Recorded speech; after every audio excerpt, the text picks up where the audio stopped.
My name is Jens Laipenieks. I am the CEO and General Manager at Arctic Slope Telephone Association Cooperative. So the pandemic has significantly impacted all aspects of our cooperative. Fortunately, we were well prepared to make the shift from work from home even before the rollout of the hunker down orders hit Alaska. The entire ASTAC team, from the leadership to the field technicians, has stepped up to every challenge that COVID-19 has thrown at us. In many ways, the pandemic has proven ASTAC's ability to be nimble, creative, and remain customer-focused, all while protecting the health and the well-being of our employees. ASTAC's members are our top priority, which is the most special part of working for a cooperative. ASTAC joined the FCC's Keep America Connected pledge almost immediately and quickly launched an internet service credit for those working and learning and teaching from home. Like all ISPs, we saw our network usage jump. The peak hour traffic spread from 5 or 6 hours a day to about 20 hours a day. But we were fortunate to benefit from the generosity of our underlying middle mile provider who gifted us some increased capacity during the surge. Leading the cooperative through this pandemic has been one of the most challenging tests of my career. Although we had a disaster recovery plan and numerous contingencies in place, a pandemic playbook simply did not exist. My greatest concern was wedging myself at the tip of the decision-making funnel. In the first few weeks, there was so much different information and guidance coming in that it became unmanageable. The solution I crafted and launched was a COVID-19 response team with a leadership response team and various action teams below that. The individual action teams, one for internal communications, regulatory support, supply chain, financial modeling, and technology and network, were all given the power to assess the situation and react as needed and immediately. Over-communication became the expectation, decisions were shared, and our regular response team meetings continue today.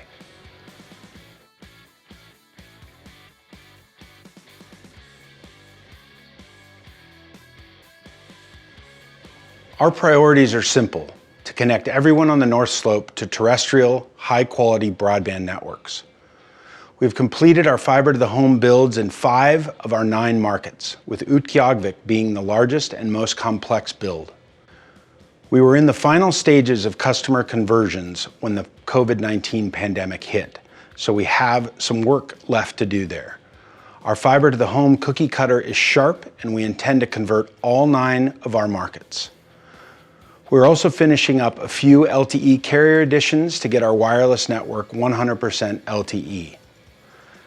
A handful of these sites are along the northern half of the Dalton Highway, which will bring new 4G coverage to the most remote road in America. Beginning in 2021, we will focus on projects extending fiber or microwave connectivity to 2 of our final 4 markets. One of those projects connects the village of Atkasuk, about 65 miles due south of Utqiagvik. Our connectivity plan includes a combination of aerial and ground-laid armored fiber, a novel and more cost-effective alternative to traditional buried fiber. In early 2020, we were awarded a USDA Community Connect grant, which helped make this project a reality. We're also finalizing plans for a microwave expansion to connect the village of Kaktovik, about 70 miles west of the Canadian border on the coast of the Beaufort Sea. We have been pushing system integration and automation as a company-wide goal since I took over the GM position in 2016. Every keystroke we can eliminate is a win from an efficiency and accuracy standpoint. We are also driving to get 100% of our copper plant removed in our fiber-fed markets by year-end 2021 to ensure that we have little to no variation in our systems and procedures.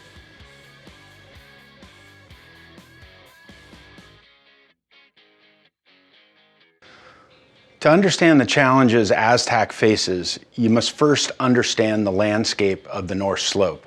Our serving area is immense It's over 90,000 square miles with a population of only about 9,500 people. That's about 10 square miles per person. So if you imagine the landmass of Minnesota with only one dirt road leading to just a very tiny part of it, the rest is unreachable by road. The only access to most of ASTAC's communities is by small plane or by once-a-year barge service. Unlike much of rural America, the homes in the villages of the North Slope of Alaska are not spread out, but the villages themselves are. The difference between remote and rural is a conversation I frequently have when I visit Washington, D.C. and at industry events.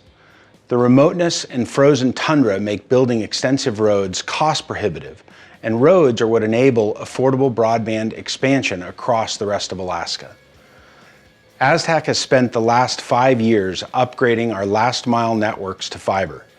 Today, we reach almost 90% of our population with a fiber connection, and by 2020 year end, nearly 100% with 4G LTE wireless service. This, in and of itself, is a huge accomplishment. But the greatest challenge we face as a co-op is not owning the middle mile connectivity to the internet. The ability for us to deliver truly transformational bandwidth to our membership depends on the affordability of this critical link. We may have the most state-of-the-art fiber-to-the-home networks capable of gigabit speeds, but the economics of our middle mile force us to limit our broadband offerings to a mere 10 megabits per second with metered service, which by comparison to any road-connected market is very, very expensive. The greatest benefit of being a co-op is that we can manage our margins to keep our products affordable. We can also extend our ROI thresholds as we consider the high CapEx costs of expanding our networks and connecting our markets. We remain accountable to our membership with a mantra of equality for all markets and not to investors who seek higher and shorter term returns.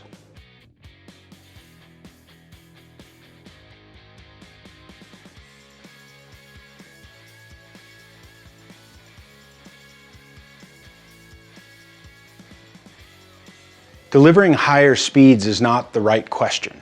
The real question should be how to deliver affordable high-speed services to our customers.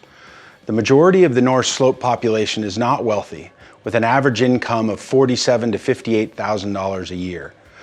The largest businesses are native corporations and the different divisions of the North Slope borough government. Everything in the Arctic costs more. Gas, $5.50 a gallon. Milk, $10 a gallon. Travel from Anchorage to the North Slope, about $750. Inter-village airfare, $400.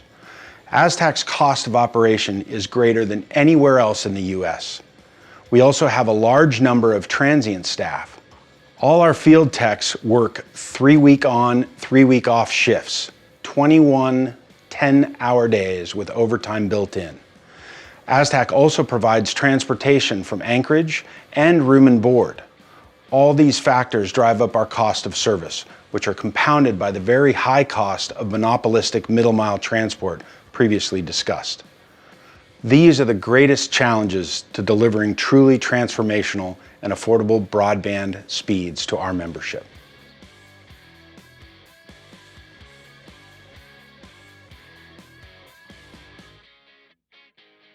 Supply chain challenges are a bit of a minefield considering we are serving the most remote parts of a very remote state. There are only 2 airports with commercial jet traffic on the North Slope, Utqiagvik and Dead Horse. The overland trip is 890 miles from Anchorage to Dead Horse over a gravel road made famous by the TV show Ice Road Truckers, the Dalton Highway. It would take about 20 hours if you were to drive it nonstop.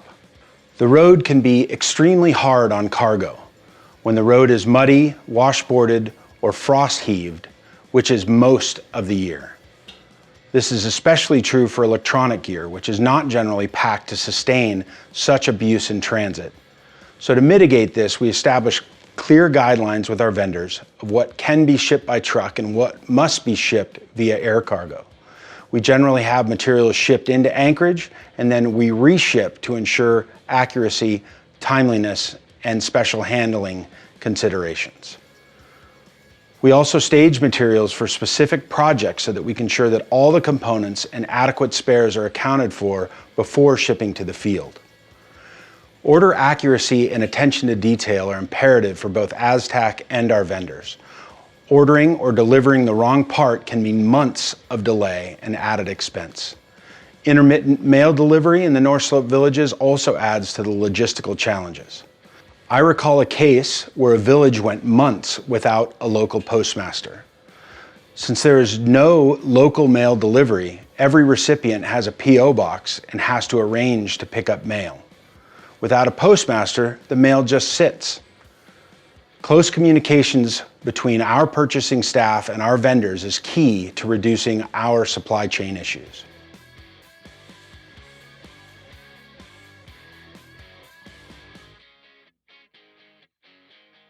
Closing the digital divide is at the core of ASTAC's mission. For many years, we stood still while the connected world accelerated away from us. Before the launch of the quintillion fiber in December of 2017, our only option was satellite service. Around 2012, we transitioned from grossly expensive satellite T1s to only painfully expensive satellite Ethernet service. This improved our economics just enough to offer a 1 megabit per second DSL service. Although a huge improvement over our legacy dial-up service, we still had to be significantly oversubscribed to achieve a break-even proposition. The demand on our network steadily increased as internet adoption grew, and the reality of our unlimited use products became clear. In late 2017, we launched our metered Home Internet 10 product, with 10 by 3 megabit per second service served over our new fiber last mile with Calix Gigacenter CPE with built-in Wi-Fi. We continue to add capacity to support the demand on both our wireline and wireless networks, but the economic balancing act will continue for the foreseeable future.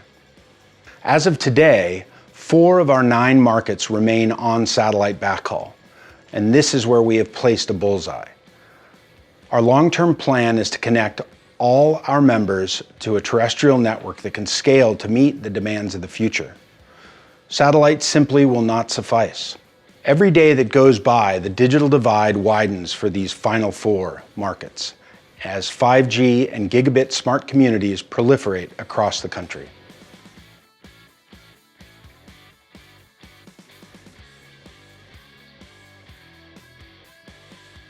This is a sensitive question for me. About 70% of the population of the North Slope are Alaska Native.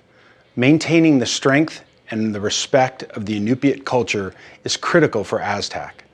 Technology and cultural values do not have to be at odds. Sit in any room with a group of teenagers and it's easy to see how technology is impacting and evolving many facets of their lives. It's no different on the North Slope. Providers like ASTAC have the responsibility to promote and encourage the benefits of broadband. And I'm not just talking about gaming and better streaming service. We are making investments and developing partnerships to enable new opportunities for the Inupiat culture to grow and remain strong. ASTAC's scholarship program awards 4 $2,000 scholarships to 2 senior high school students and 2 students currently enrolled in post-secondary education from our serving territory. As the sole supporter of the North Slope Borough School District's Battle of the Books program since 2015, ASTAC has helped grow the program each year, increasing the number of students taking part. We believe in the goals of this nationwide program, which include encouraging and recognizing students who enjoy reading, broadening their reading interest, and increasing their reading comprehension and promoting academic excellence. In addition, ASTAC believes in inspiring science and technology leaders of tomorrow. Our support of the North Slope Borough School District's first LEGO League has helped expand the robotics program from middle school to also include K-4 and high school students. FLL's objective is to make children and youngsters enthusiastic about science and technology. equip them with the idea of team spirit, and to encourage them to solve complex tasks in a creative way.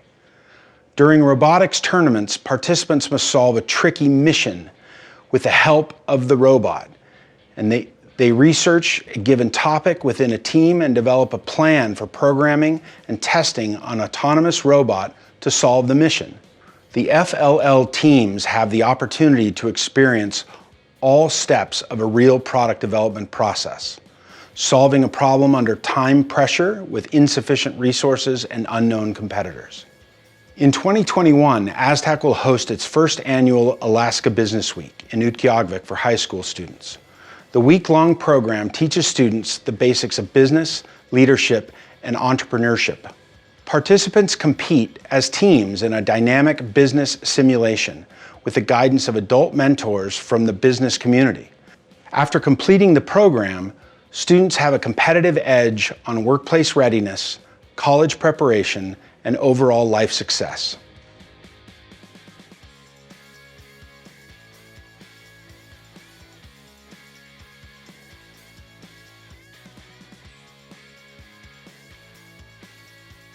Our operations staff adapted very quickly to the changing COVID-19 situation, and as essential workers, we were required to develop and submit our operating plan to the State of Alaska Department of Commerce, Community, and Economic Development. That plan detailed how our technicians would safely commute into Deadhorse and Utqiagvik for their shifts and interact with our customers. ASTAC employs both resident and non-resident technicians. Because of the mandatory 14-day quarantine for interstate travelers, we allowed some technicians to work remotely on projects, record updates, and online training, while many of the Alaska-based technicians extended shifts to cover the workload. We also have resident village reps in each of our remote villages who have stepped up to solve problems and provide remote support when needed.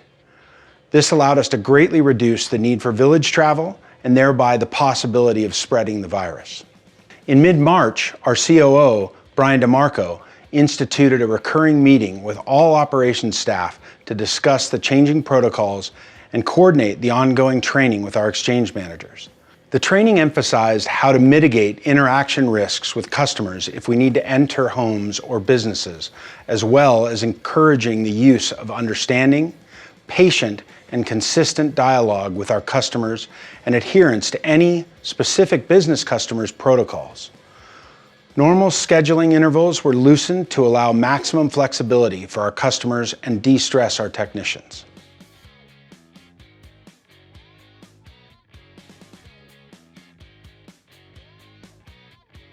Yes, public-private partnership programs like the USDA's Community Connect and Reconnect programs are instrumental in making the business case for middle-mile expansions required to connect all Americans. Both programs require the applying carrier to have a significant amount of skin in the game and plenty of checks and balances to receive distributions. Both programs require specific service targets and free access to community centers and anchor institutions.